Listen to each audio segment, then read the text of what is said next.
உங்களுக்கு நிம்மதி உண்டாகுவதாக. தேவனுடைய இரக்கங்கள் அதிகமாவதாக.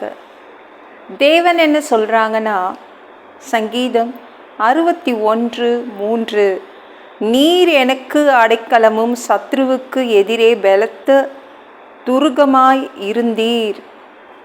எத்தனையோ எதிரிகள் நிற்கிறாங்கள, எத்தனையோ பொல்லாத மனிதர்கள் உங்கள் பக்கத்தில் வந்து எழுந்து நிற்கிறாங்கள. தேவன் உங்களுக்கு துருகமாய் இருப்பார், அடைக்கலமாய் இருப்பார், கோட்டையாய் இருப்பார், கேடகமாய் இருப்பார். ஒன்றும் செய்ய முடியாது அந்த பொல்லாத மனிதர்கள். ஆனால் திடீர்னு வேலையில் நீ வந்து நிறைய பொல்லாத மனிதர்கள் நிற்கிறாங்க. என்னுடைய பிஸ்னஸில், என்னுடைய குடும்பத்தில் திடீர்னு வந்து நிற்கிறாங்க. ஒன்றும் செய்ய முடியாது. தேவன் பலத்த கோட்டையாக இருப்பார், கேடகமாக இருப்பார். என்னதான் நம்ம நல்லது பண்ணாலும் அதை தண்ணி ஊற்றி அணைச்சிடுறாங்க, எனக்கு எடுத்து பேசுகிறாங்க, என் பேரை ரிப்பேர் ஆக்குறாங்க அப்படின்னு கவலைப்படுறீங்களா? கவலைப்படாதீங்க.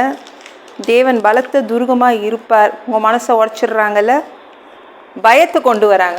ஒரு எதிரி வந்தால் என்ன ஆகும்? ஒரு வித பயம் வந்துடுது. பயப்படாதீங்க, தேவன் பயங்கரமாக உங்களை பாதுகாப்பார். சரிங்களா? உங்களுக்கு விரோதமாய் எழும்பும் ஆயுதம் வாய்க்காதே போகும். அவங்க என்ன ஆயுதங்கள் கையில் வச்சுட்டு நின்னாலும் பயப்படாதீங்க. எதிரிகள் கையில் என்னென்ன ஆயுதம் இருந்தாலும் அந்த ஆயுதத்தை பார்த்து பயப்படாதீங்க. சரிங்களா?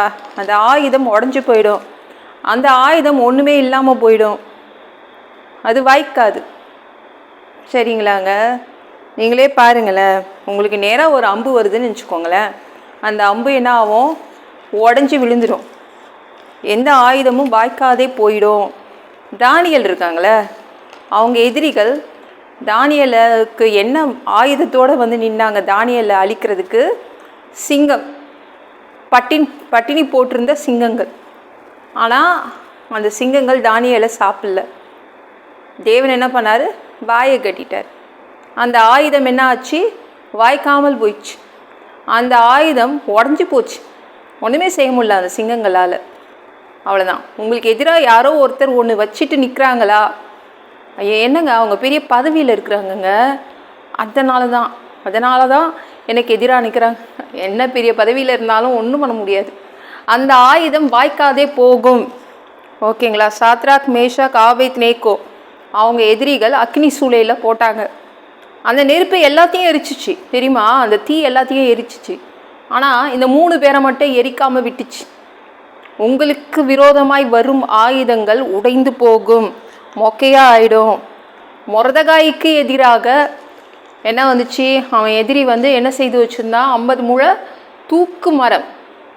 ஆனால் அந்த தூக்கு மரம் தப்பான ஒரு ஆள், அந்த யார் செய்தானோ அவனையே தூக்கி போட்டுட்டாங்க. அவ்வளோதான். அப்படியே மாறி போச்சு. உங்களுக்கு எதிராக வர ஆயுதம், அதை யார் அனுப்புகிறாங்களோ அவங்கக்கிட்டே போயிடுங்க. அதுதான் நடக்க போகுது. சரிங்களா? அவங்க வெட்டின குழியில் அவங்களே விழுந்துடுவாங்க. என்னங்க பயங்கரமாக மிரட்டுறாங்கங்க, என்னை பிளாக்மெயில் பண்ணுறாங்க, மொட்டை கடுதாசி எழுதுகிறாங்க. எந்த ஆயுதமும் வாய்க்காதே போகும், எல்லாம் ஃபெயிலியர் ஆகிடும், எதுவுமே உருப்படாது. அவங்க செய்கிற ஆயுதங்கள் எதுவுமே வந்து உங்களை அட்டாக் பண்ண முடியாது. சரி, இவ்வளோ நேரம் நான் பேசியிருக்கேன். உங்கள்கிட்ட ஒரு சீக்ரெட் சொல்கிறேன், ஒரு ரகசியம் சொல்கிறேன். ஒரு எதிரி வந்து நிற்கிறான்னா உங்களுக்கு ஏதோ ஒரு நன்மை வரப்போகுதுன்னு அர்த்தம். நிச்சயமாக தான்.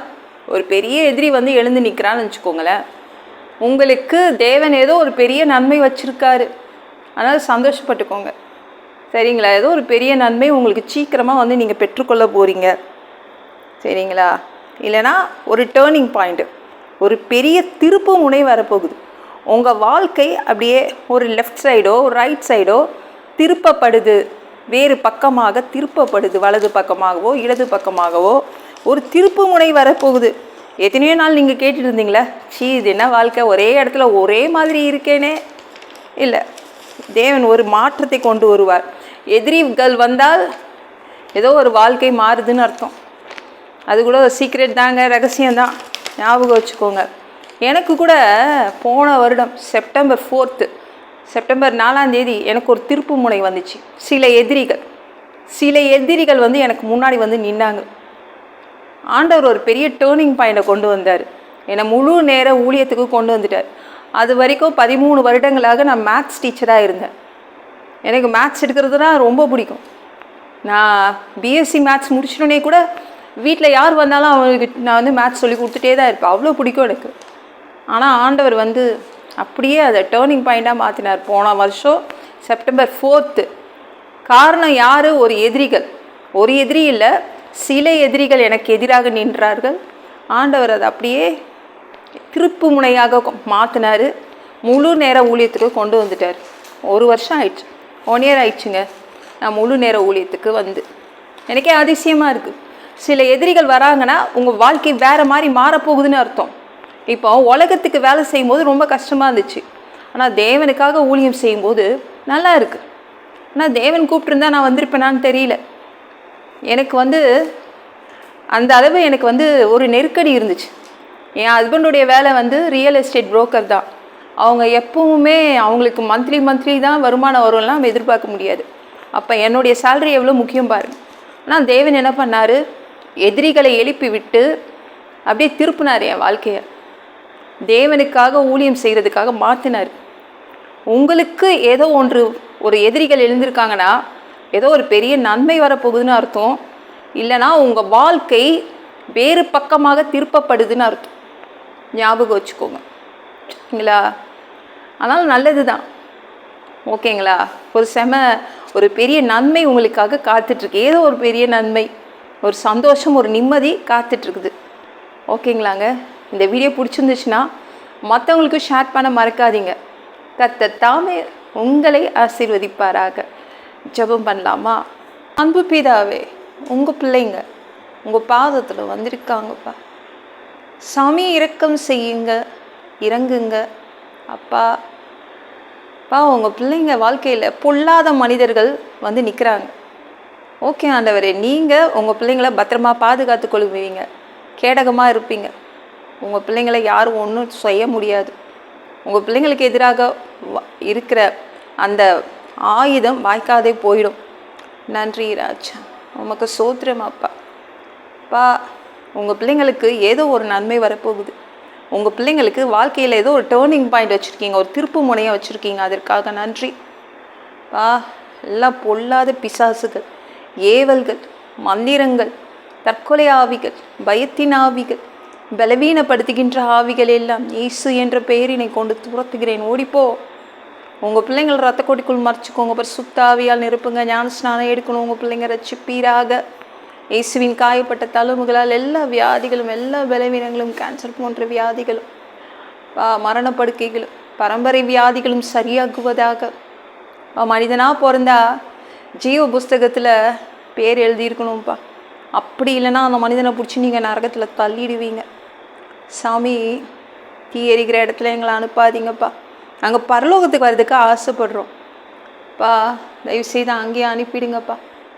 எங்களை பரலோகத்துக்கே அனுப்பிடுங்க. அடித்து உதச்சி திருத்தி பரலோகத்துக்கு அனுப்பிடுங்க. ஏதாவது கழுவப்படாத பாவங்கள் இருந்தால் அவங்க திரு ரத்தத்தை கொண்டு கழுவி எங்களை பரலோகத்துக்கு அனுப்பிடுங்க. எந்த ஒரு நொடி நீங்கள் வந்து எந்த ஒரு இமைப்பொழுது திரும்பி வருவீங்கன்னு காத்துட்ருக்கோம் 2வது தடவை. அந்த இமைப்பொழுதில் உங்களுக்கு ஒப்பான ஒரு உடம்பு எங்களுக்கு கொடுக்கப்படும்.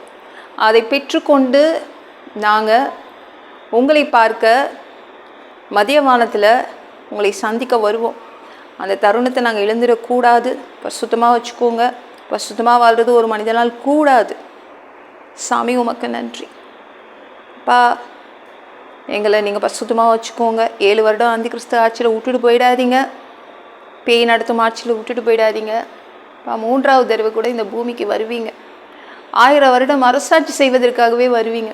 உங்களை ராஜாதி ராஜாவாய் பார்க்க ஆசைப்படுறோம். உங்கள் ஆட்சியின் கீழ் நாங்கள் வாழ்கிறதுக்கு ஆசைப்படுறோம். தயவுசெய்து எங்களையும் கூப்பிட்டுக்கோங்க. எல்லாவற்றையும் ஒப்பு கொடுக்குறேன். இயேசு மூலம் ஜெபம் கேளும் பிதாவே, ஆமென். நாளைக்கு பார்க்கலாம்.